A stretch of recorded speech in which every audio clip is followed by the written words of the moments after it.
अच्छा भाई गाइस, अस्सलाम वालेकुम। हमारे पास यहाँ पर आज जो है हम लोग पास पेपर सॉल्व करेंगे रिगार्डिंग रिगार्डिंग जो हम लोगों ने कोर्स कर लिया है। ये पास पेपर आपके पास बेटा मई जून 17 पेपर 21 है। ठीक है, इसको आप लोग नोट कर लीजिएगा।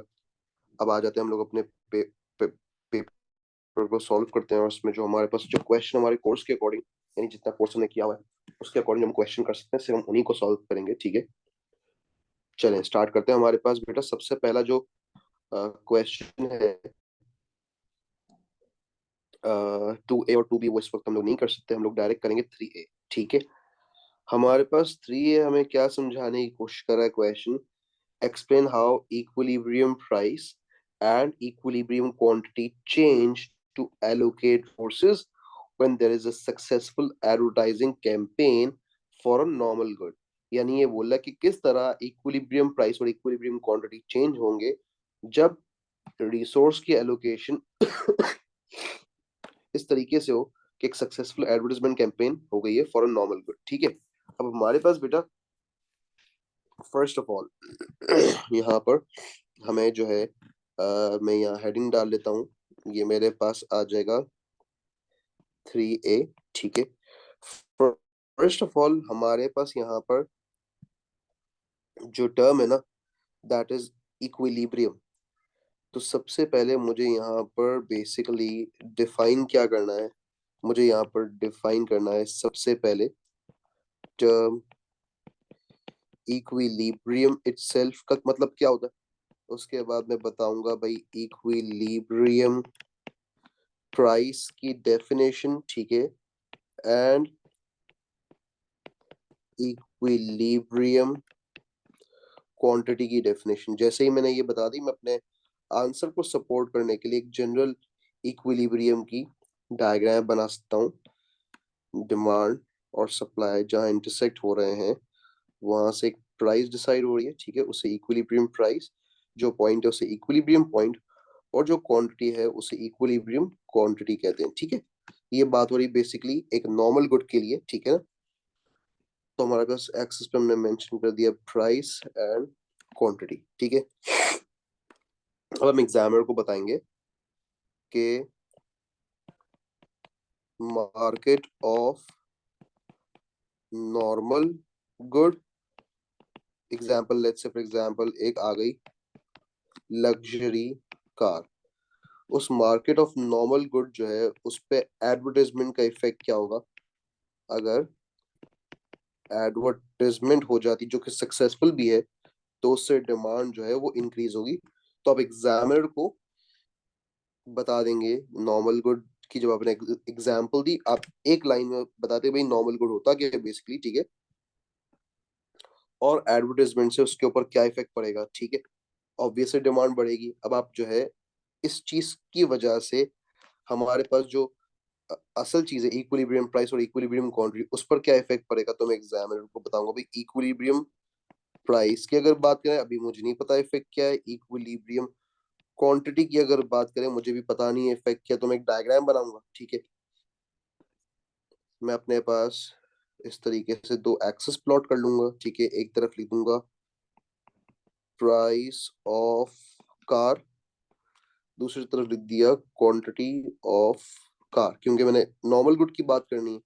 एक डाउनवर्ड स्लोपिंग डिमांड आपके पास आ जाएगा, अपवर्ड स्लोपिंग सप्लाई कर्व, जहां इंटरसेक्शन हो रही है बेटा वहां से प्राइस डिटर्मिनेशन हो जाएगी, और इक्विलिब्रियम पॉइंट के थ्रू इक्विलिब्रियम क्वांटिटी की भी डिटर्मिनेशन हो जाएगी।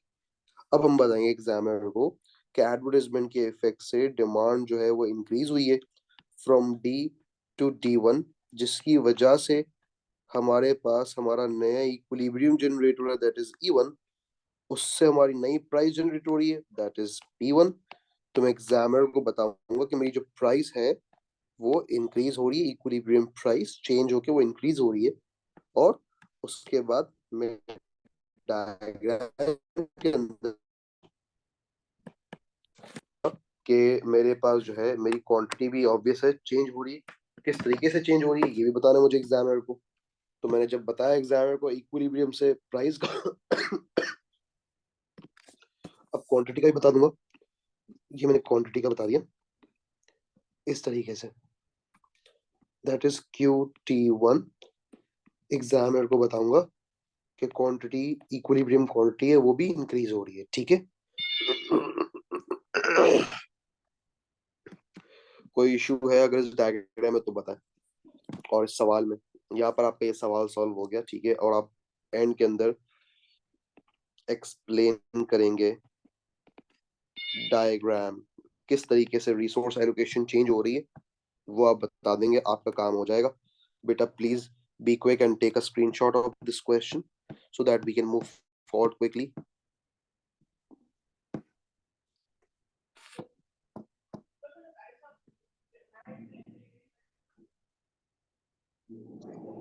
आयशा को हेलो, एंड कर लें, लीव हो गई थी मीटिंग।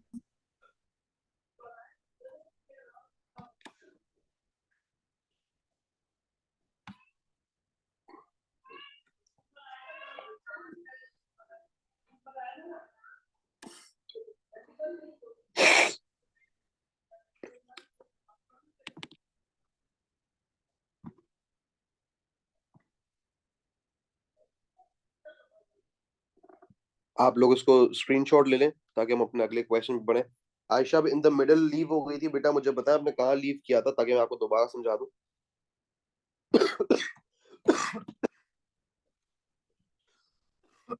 सर जब आपने मीटिंग रिकॉर्ड करना शुरू की थी ना, मैंने गलती से लीव मीटिंग कर दिया था गॉट इट की जगह। कोई बात नहीं, अब आप बताएं, मैं आपको दोबारा सवाल समझा दूं ये वाला।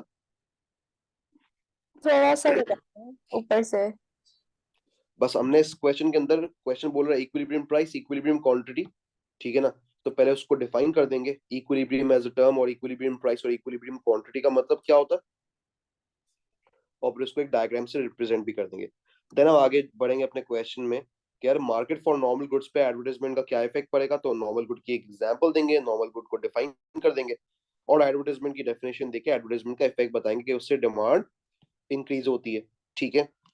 देन हम इक्विलिब्रियम प्राइस और इक्विलिब्रियम क्वांटिटी का जो चेंज है वो बताएंगे एक डायग्राम के जरिए। हमने डायग्राम में डिमांड इंक्रीज की जिससे पता चला कि इक्विलिब्रियम प्राइस भी बढ़ रही है, ठीक है, और इक्विलिब्रियम क्वांटिटी भी इंक्रीज हो रही है, ठीक है।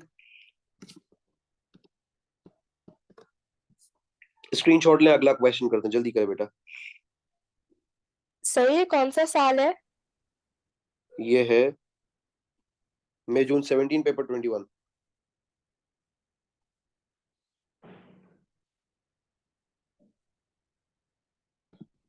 ठीक है भाई, चले अब अगला क्वेश्चन करते हैं।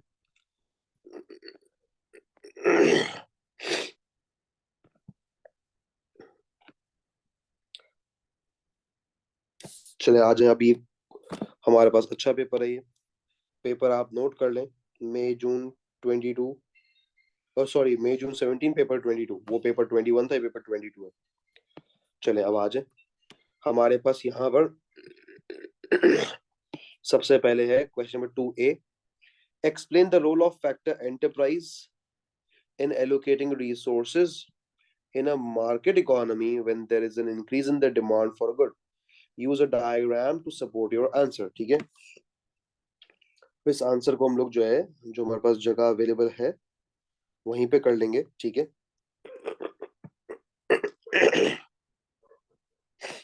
हमारे पास हम सबसे पहले लिख देंगे भाई क्वेश्चन नंबर 2A, ठीक है। सबसे पहले मुझे यहाँ पर जो है वो डिफाइन करना है एंटरप्रेन्योर होता क्या है, या एंटरप्राइज, जो भी आप लिखें, ठीक है। एक क्वेश्चन में एंटरप्राइज लिखा हुआ, आप एंटरप्राइज लिखते बताएंगे भाई। एंटरप्राइज जो है वो रिस्क टेकर होता है, ठीक है। अब रिस्क टेकर को एक्सप्लेन कैसे करेंगे, इस तरीके से एक्सप्लेन करेंगे भाई, ये बेसिकली क्या करता है, एंटिसिपेट्स द डिमांड, ठीक है, anticipates demand and starts producing a product, और उसके अकॉर्डिंग ये सप्लाई करता है। अब देखो तो डिमांड गलत भी तो एंटिसिपेट हो सकती है, तो ये एक रिस्क है, ठीक है।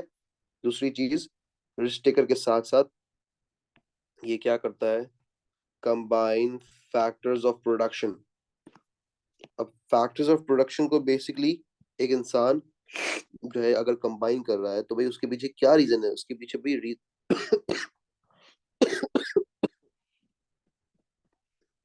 उसके पीछे रीजन ये है कि भाई ऑब्वियस है उसे फैक्टर्स ऑफ प्रोडक्शन को इस तरीके से कंबाइन करना है कि उसकी जो है वो कॉस्ट सबसे कम हो और रेवेन्यू सबसे ज्यादा हो, जिसका मतलब ये हो गया कि एम उसका है प्रॉफिट कमाना, ठीक है। और आप एग्जाम्पल दे देंगे यहाँ पर कि एक ओनर की एग्जाम्पल होती है, ठीक है। अब हम एग्जामिनर को बताएंगे भी किस तरीके से ये कंट्रीब्यूट करता है। देखो, अब सीधी सी बात है, यहाँ पर आंसर का दूसरा फेज शुरू होगा कि एक मार्केट इकोनॉमी है, ठीक है ना। मार्केट इकोनॉमी में कोई रेस्ट्रिक्शंस गवर्नमेंट की तरफ से नहीं होती। आपने मार्केट इकोनॉमी को पहले एक लाइन में डिफाइन करके बताना है कि जिस पर्टिकुलर प्रोडक्ट की डिमांड बढ़ेगी ना मार्केट में, तो ये उसी चीज को प्रोड्यूस करेगा, अपनी एलोकेशन ऑफ रिसोर्स को चेंज करेगा और वही प्रोडक्ट बनाएगा जिसकी डिमांड है, यानी उसी चीज को फिर मार्केट में सप्लाई भी करेगा, ठीक है। तो अब इसी चीज को हम सपोर्ट करेंगे डायग्राम बना के, ठीक है। डायग्राम में बेसिकली हम लोगों ने क्या करना होगा, हमें पहले तो डिमांड इंक्रीज करके बतानी है ना, ठीक है। ये हमारे पास सबसे पहली चीज है कि भाई डिमांड इंक्रीज होगी, तो हम एग्जामिनर को बता देंगे कि ये हमारे पास एक डायग्राम बन रही है, ठीक है। एक डाउनवर्ड स्लोपिंग डिमांड आपने बना देना इस तरीके से,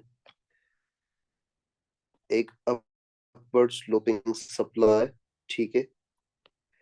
जहां इंटरसेक्शन है वहां पे इक्विलिब्रियम डिसाइड हो गया बेसिकली आपका, जिससे इक्विलिब्रियम पॉइंट, प्राइस और क्वांटिटी ट्रेडेड डिसाइड हो गई, ठीक है।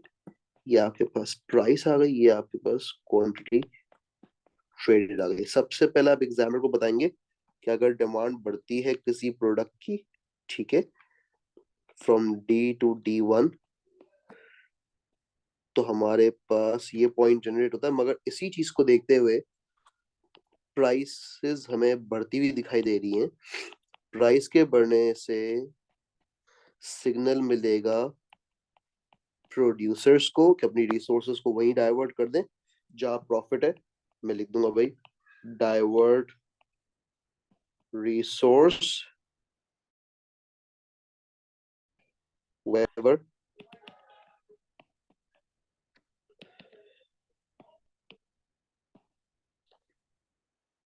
it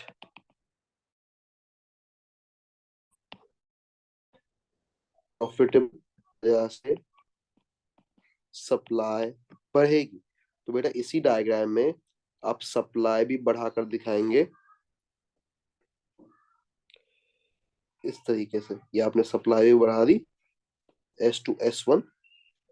अब आप एग्जामिनर को बताएंगे कि ये हमारे पास सिचुएशन है कि हमारे पास हमारी प्राइस जो है वो कांस्टेंट रह रही है, हमारी क्वांटिटी इंक्रीज हो गई। ये आप इस तरीके से एग्जामिनर को समझाएंगे। उसने एक ही डायग्राम बोली है, तो हम एक ही डायग्राम में दोनों चीजें अप्लाई कर देंगे।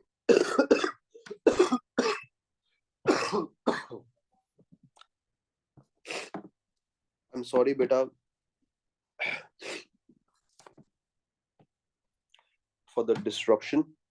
मुझे बताएं बेटा इस सवाल में किसको प्रॉब्लम है। अगर प्रॉब्लम नहीं तो बेटा स्क्रीनशॉट्स का ले लें।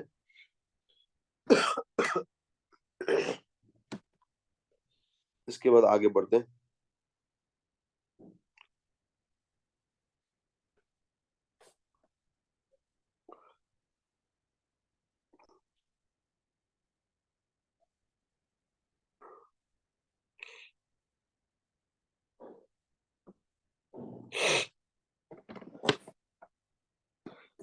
बेटा अगर स्क्रीनशॉट ले लिया तो आगे बढ़ रहे हैं।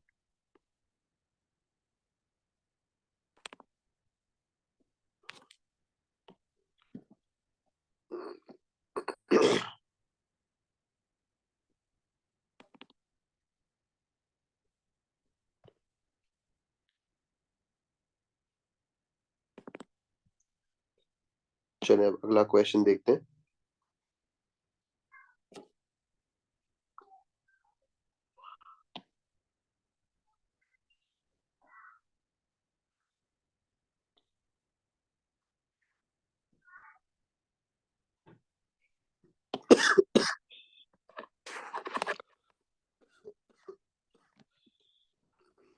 अब मेरे पास अगला क्वेश्चन 3A देखूंगा मैं।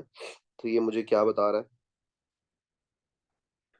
Explain how economists use the concept of elasticity to distinguish between substitute goods and complementary goods। तो बेटा आपके दिमाग में फौरन से घंटी बजनी चाहिए कि आप लोगों ने जो है वो सब्स्टिट्यूट गुड्स और कॉम्प्लीमेंट्री गुड्स कहाँ किया था। तो आपके दिमाग में जो इलास्टिसिटी आनी चाहिए वो आनी चाहिए एक्स ई डी। ठीक है।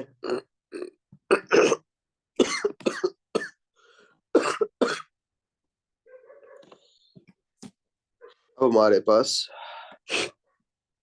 यहाँ पर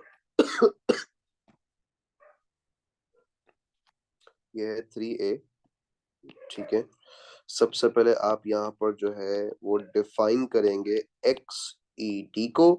उसके बाद आप उस एक्स ई डी का फॉर्मूला लगाएंगे, बताएंगे भाई किस तरीके से हम बात करते हैं सब्स्टिट्यूट्स की। जितना भी आपको मैंने लिखवाया अपने लेक्चर के अंदर, ठीक है ना, वो सब कुछ लिखना है, बताना भाई पॉजिटिव एक्स ई डी होती है इसकी। ठीक है। उसके बाद आ जाता है आपका कॉम्प्लीमेंट्स। सब्सिडी का पूरा एक्सप्लेन करेंगे विथ डायग्राम। उसके बाद आ जाता है कॉम्प्लीमेंट्स जिसकी आपके पास नेगेटिव एक्स ई डी होती है। आप कॉम्प्लीमेंट्स को पूरा एक्सप्लेन करेंगे विथ डायग्राम। ठीक है। मुझे बता दें इस सवाल में किसी को कोई प्रॉब्लम है? ये बहुत इजी सा सवाल था, कोई रॉकेट साइंस नहीं थी इस सवाल में।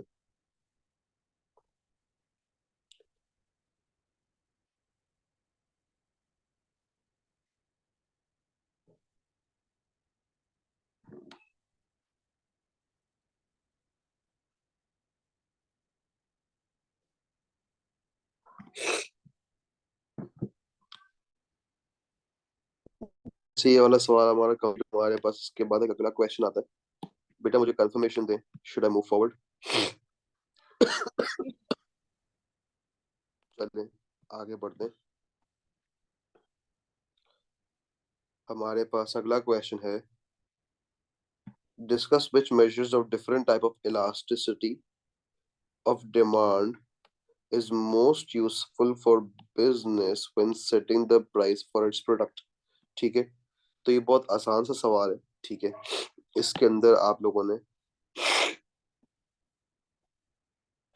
यहाँ पर मैं मेंशन कर 3B। ठीक है। सबसे पहले आपने बताना है भाई हमारे पास जो है वो PED होती है, YED होती है और XED होती है। ठीक है। पहले PED की तरफ जाएंगे, ठीक है ना, और उसको डिफाइन करके उससे बताएंगे भाई प्राइसिंग स्ट्रैटेजी डिसाइड होती है। ठीक है।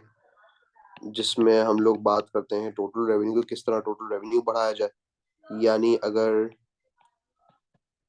इलास्टिक है तो प्राइस थोड़ी सी गिराएंगे, क्वांटिटी डिमांड ज्यादा परसेंटेज से बढ़ेगी, टोटल रेवेन्यू बढ़ जाएगा। और अगर हमारे पास यही चीज इन इलास्टिक हो जाती है तो प्राइस को ज्यादा परसेंटेज से बढ़ाएंगे, क्वांटिटी कम परसेंटेज से गिरेगी, लेकिन टोटल रेवेन्यू बढ़ जाएगा। दोनों की डायग्राम्स आप बना लीजिएगा। ठीक है।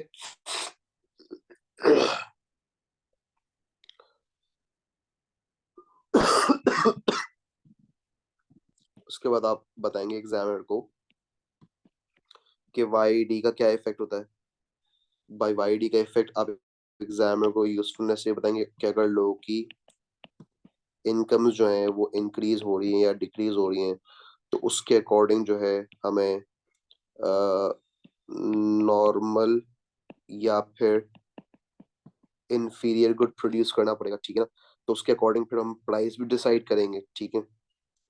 लेकिन इसमें प्राइस का कोई बहुत बड़ा रोल नहीं आ रहा बजायर। ठीक है।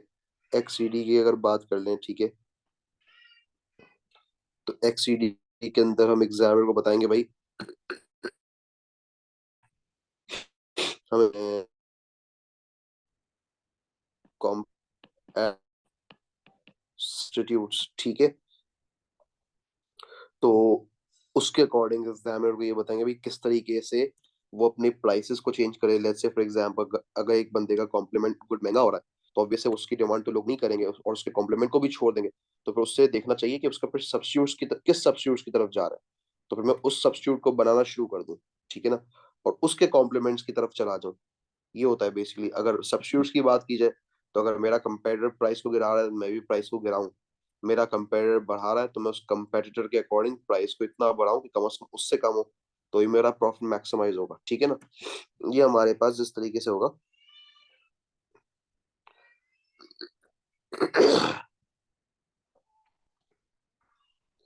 अब यहाँ पर आपके पास कंक्लूजन देखें। कंक्लूजन में आपने जो है ना बेसिकली यहाँ पर अगर कंक्लूजन की बात की जाए तो आप जाएंगे पीईडी एंड एक्सईडी की तरफ, क्योंकि उससे प्राइसिंग स्ट्रेटेजी की ज्यादा चेंजेस का आपको पता चल रहा है कि क्या प्राइस चार्ज करने में ज्यादा पता चल रहा है बनस्बत वाईडी के, ठीक है ना। तो कंक्लूजन में आप जो है वो बोलेंगे एग्जाम को भाई पीईडी वाईडी एक्सईडी तीनों हमारे पास मेजर्स यूजफुल होते हैं, ठीक है।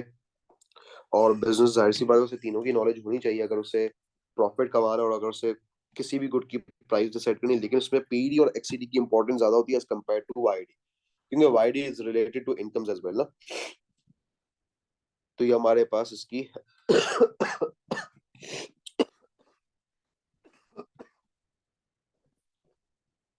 इसका आंसर हो गया बेटा। I am sorry once again, आप लोग क्लास में डिस्टरबेंस हो रही है।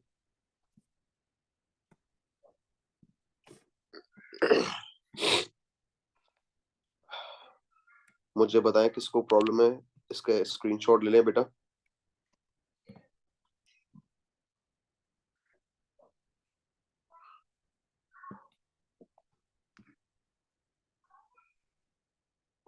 सर जी बेटा बोले। एंडिंग में कैसे करेंगे मतलब? आप कंक्लूजन बोल रही हैं? जी। ठीक है, तो आप एग्जामिनर को बताएंगी कि देखें अगर मैं वाई डी की बात करती हूँ तो वाई डी के अंदर हम कंसिडर कर रहे हैं इनकम का चेंज, ठीक है ना। कि अगर इनकम चेंज होगी तो नॉर्मल गुड, लेट्स से अगर इनकम बढ़ती है तो नॉर्मल गुड प्रोड्यूस करेंगे। इसमें हमने प्राइसेस की बात नहीं की ना कि हम नॉर्मल गुड की प्राइस गिराएंगे या बढ़ाएंगे। और हमें क्वेश्चन में वो बोल रहा है setting the price for its product, note करें। तो प्राइस की सेटिंग का सबसे बड़ा जो आपको एलिमेंट मिलता है वो मिलता है पीईडी से, ठीक है। पीईडी की अगर बात की जाए तो पीईडी सबसे ज्यादा यूजफुल है और उसके बाद एक्सईडी यूजफुल है। तो हम एग्जामिनर को इस तरीके से समझाएंगे कि अगर किसी भी बिजनेस को अपनी प्राइसिंग स्ट्रेटजी डिसाइड करनी होगी तो वो पीईडी की तरफ जाएगा, ठीक है। अगर बिजनेस जो है वो ऐसे गुड्स प्रोड्यूस कर रहा है जिसके सब्स्टिट्यूट्स और कॉम्प्लीमेंट्स हैं तो उसे एक्सईडी की यूजफुलनेस की अकॉर्डिंग जो है वो प्राइसेस डिसाइड करनी चाहिए। मान लें कि अगर जो है वो किसी कॉम्प्लीमेंट की अगर बात की जाती है तो भाई मैं एक ऐसा प्रोडक्ट का कॉम्प्लीमेंट बन जाऊं जिसकी प्राइसेस गिर रही हैं, ठीक है ना। क्योंकि अगर मैं ऐसे प्रोडक्ट का कॉम्प्लीमेंट बनने की कोशिश करूंगा जिसकी प्राइस बढ़ रही है तो लोग मेरा प्रोडक्ट बाय नहीं करेंगे। और अगर सब्स्टिट्यूट्स की बात की जाए तो शायद चीजें और डिफरेंट होंगी। बताए आपको समझ आया? जी सर। ओके बेटा ओके।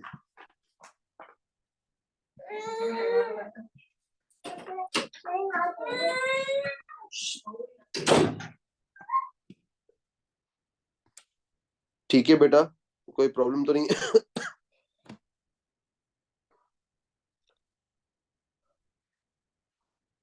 इसका आप लोग स्क्रीनशॉट ले लें। और बेटा ये आप लोग का जो है वो ये होमवर्क चल रहा है आप लोगों का, आपने इसे कंप्लीट करना है।